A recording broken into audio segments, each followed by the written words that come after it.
전체적으로 소관 방송에서 사용을 하는 감정어 중 하나가 윤당이라는 것이요. 사실 소관 방송을 처음 보는 이들이 저거 뭔데? 뭔지 모르겠지만 많이 나오니까 나도 해야지 이런 식으로 사용을 하는 자들이 많아서 여기에 대해서 좀 설명할 필요가 있겠더구려. 자, 저작거리에서는 자신의 의견과 맞거나 틀리다 얘기를 할 땐 예 아니면 아니오라고 한단 말일세. 근데 조선이나 대한제국에서는 폐하께서 전하께서 말씀을 하옵실 때 얘기한 것에 대해서 신하들이 맞는지 아닌지를 얘기해야 되지 않는가. 그래서 나오는 말이 윤당하다라는 표현을 많이 쓰고 실제 실록에도 굉장히 많이 기록이 되어 있소이다. 윤당하다, 윤당하오나, 윤당하건대. 아니 그럼 대감님 도대체 윤당이 무엇입니까? 믿을 윤자에다가 마땅할 당자일세. 즉 당연한 소리다. 이치에 맞는 말이다. 이런 식으로 얘기를 한 것이 윤당이요. 긍정할 때는 그런 식으로 사용이 되는 것이요. 아니 그럼 대감님 그럼 그게 끝이에요? 이 단계 토막 상식? 걱정 말거라. 앞에 건 기초 설명이야. 이 이야기를 꺼내기 위한 기초 설명이었네. 윤당하면 굉장히 유명한 자가 있어. 누가 있느냐? 문성 부원군께서 계시네. 아니 그 자가 누구옵니까? 유순 선생이시네. 이분의 별명이 윤당재상이요. 뭔 소리냐? 몸 말만 해도 윤당하다라고 얘기를 해서 사람들이 비꼬아서 윤당재상이라고 말한 것일세. 영의정의 직에 오르셨는데 전하께서 말하신 모든 것에 대해서 윤당하다라고 얘기를 해서 윤당재상인 것일세. 여기서 제일 중요한 게 무엇이냐? 아니 대감님 감히 전하께서 감히 폐하께서 말씀을 하셨는데 윤당하다고 말할 수 있는 거 아닙니까? 그렇지 않습니까? 감히 누가 감히 이 나라의 적통자의 말에 시비를 건단 말입니까? 라고 얘기를 할 수 있네만 문제가 무엇이냐면 선생께서 윤당하다라고 말했던 자가 바로 폐주요. 폐주란 그렇소이다. 이미 눈치챘겠네만 반정에 의해서 군주의 자리에서 쫓겨난 자일세. 그러면 과연 이 윤당재상의 얘기는 언제적 얘기일까? 연산군 당시 때 얘기요. 잘 생각을 해봐야 될 것이 연산군 흔히 말하는 폐주놈이 쫓겨나고 나서 왕위에 오르신 분은 중종대왕이실세.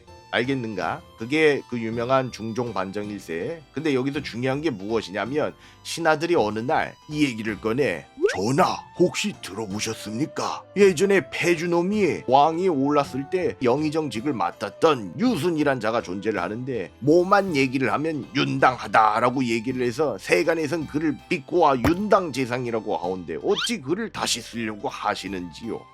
이제 이해했는가? 정식으로 별명이 조선왕조실록에 기록이 되어버렸어. 이야 쟤는 아니오를 못 말하네. 얘만 말하는 게 뭐가 쪽팔리는데요. 그때 당시의 사대부는 왕을 왕답게 만들어주는 걸 굉장히 명예롭게 생각을 했소이다. 자기가 들었는데 아니야.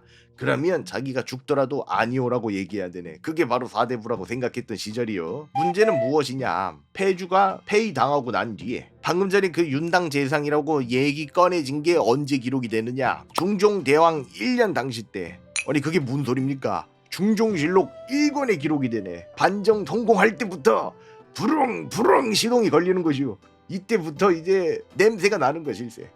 야 조리돌립니다. 9할 9푼의 확률로 조리돌림이 시작이다. 이때부터 윤당재상이라는 별명을 계속 얘기가 나오기 시작하네. 그러면은 그 유순 선생께서는 중종대왕께서 왕위에 오르시고 난 뒤에는 관직에서 파직당했습니까? 그 왕과 그 신하들은 동시에 다 운명을 같이 하지 않습니까?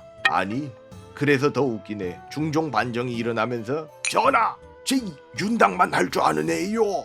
전하 곁에 있어봤자 윤당 도장이에요. 윤당 도장. 감히 그런 자를 어찌 영의정직에 놓을 수 있습니까? 제발 저놈 좀 쳐냅시다. 뭐 온갖 말이 다 올라오네. 그런데 더 웃긴 게 무엇이냐? 본인도 그걸 알아. 바보가 아닌 이상은 자신이 어떻게 불려지는지 알 정도였습니다. 그렇기 때문에 사직을 청했었네. 스스로 사직을 청했어. 그래서 받아들여졌네. 그럼 이게 끝입니까? 아니 다시 영의정직에 오르. 다시 영의정직에 오르. 중종대왕 시절에 다시 영의정직을 맡으시되 문제가 무엇이냐면 이미 연세가 조금 있으시오. 그렇기 때문에 중종 12년 5월 30일 당시 때 졸기하셨네. 왜 졸기겠어? 영의정직이면 정일품이지. 그건 당상관이지. 당상관은 죽으면 뭐라 그런다고? 졸. 외운 놈이 없구나. 재미난 게 무엇이냐? 여기서부터 발생하네. 정말 이런 걸 볼 때마다 소관이 놀라운 사실이 무엇이냐면 문성부원군 흔히 말하는 유순 선생을 말하는 다른 말일세 유순의 졸기라고 적혀 있소이다. 이게 실록인데 실록이 무엇이냐? 정사요 정사. 영원히 기록이 남는다는 소리일세. 근데 문제가 뭐냐면 어떠한 사람이 죽으면 그 사람에 대한 평가를 적소이다. 근데 웬만하면 이 평가가 안 들어가. 좀 지위가 있다던가 굉장히 중요했던 사람만 기록이 들어가는데 문성부원군 유손이 졸기했다. 부음을 듣고 임금이 소선을 드리도록 명하고 이어 정교하기를 이제 문성이 졸하였다는 말을 들었다. 자, 여기까지 하면은 이제 훈훈한 얘기요. 문제는 여기서부터 시작이야. 기록을 봤는데 사실은 논한다 적혀있으면 각오하고 있어야 되네. 뭔가 나온다는 소리야. 유수는 위인이 나약하고 줏대가 없으며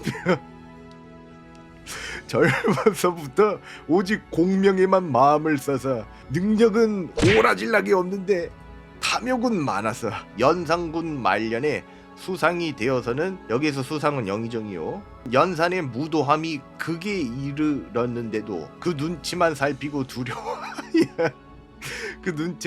두려워하여 감히 한마디 바로잡는 말을 해본 적이 없었다. 여기까지 적으면 아 그래 뭐 솔직하게 적은 거 아니옵니까 대감님. 이 정도면 사실적신데요. 문제는 더 밑에가 악랄해. 진짜 조리돌림이 뭔지 보여줌세. 반정하던 날에는 이 기록이 왜 있을까? 반정하던 날에는 박원종, 성희안 등이 거사를 한다는 말을 듣고는 어쩔 줄을 몰라 말도 못하다가 집사람에게 이르기를 박공이 임금이 되었는가 성공이 임금이 되었는가. 자, 반란이 일어났네. 반란이 일어난다는 날에 말 그대로 반란을 일으킨다는 얘기를 들었다는 소리 있어요. 그러면은 원래 전학계 가서 고해야 되는 것 아닌가? 그렇지를 않고 난 무서워 하면서 집에 가서 안 사람한테 박공이 왕이 됐어? 아니면 성공이 왕이 됐어? 너 자네가 알려줘 응애 이 소리란 말이세요. 이해했는가? 이거 완전 갖고 논 걸세. 이 정도까지 글귀를 적은 거면 대감님 별로 안 악랄한데요. 이게 진짜야. 뭔 소리 하는가? 자네가 그걸 항상 까먹지 말아야 되네. 이건 국가의 정식 기록이요. 제일 중요한 기록지에 적혀 있는 것일세. 이 글이 중요한 게 있네. 앞에 칭찬이 엄청 들어가거나 이걸 기록하는 사람에 대해서 되게 하찮게 적으면 그 뒤에는 각오해야 되네. 그 앞에가 발판이다. 그것만 보고 안심하면 안 되네. 그게 발판이야. 근데 역으로 말하자면 앞에서 까는 게 많다. 이제 탕약 줄 때세. 그렇게 해서 어떻게 적히냐? 다만 독서를 좋아하고 만년에는 더욱 사부를 잘하여 그의 저술 가운데 볼만한 것이 많이 있다. 자, 대단하다는 소리일세. 이게 중요한 말이요. 이게 사대부 말툴세. 볼만한 것이 많았다는 뜻은 대단하다는 의미일세. 그때 당시 때. 그러나 사림에서는 그를 마땅치 않게 여겨서 그의 문사까지도 취하지 아니하였다. 너 글 잘 적었지만 그래도 널 싫어하는 사람이 있어. 용납 못해. 이런 느낌이요. 또 당초에 그를 때려 죽이자. 잠깐, 이건 소관도 처음 봤는. 때려 죽이자고. 자, 사신이 논하다가 아니라 사신이 조리돌림하다. 그때 당신 그나마 객관적으로 생각한 글귀를 적은 것이오. 수많은 자들이 글을 적네. 기록을 한 다음에 그걸 다 합쳐서 개인적인 사견이 좀 많이 안 들어가는 부분을 뽑아서 넣는 게 이거야. 심지어 중종실록이면은 중종대왕께서 계실 때 만든 것도 아닐세. 다음 세대 때 만든 거야. 이때가 아니라 명종대왕이시라고. 명종대왕 때 이걸 만들었으니 그렇게 된 걸세. 전하와 폐하의 말씀이 옳다라고 표현하는 방법은 여러 가지가 있네. 그래서 소관이 수많은 용어 중에서 윤당하다를 추가하게 되었소이다. 굉장히 와닿기도 하고 실제로 많이 쓰이기도 하고 재미난 이야기도 숨겨져 있어서 그래서 소관이 윤당하다를 방송에 추가하게 되었어. 끝.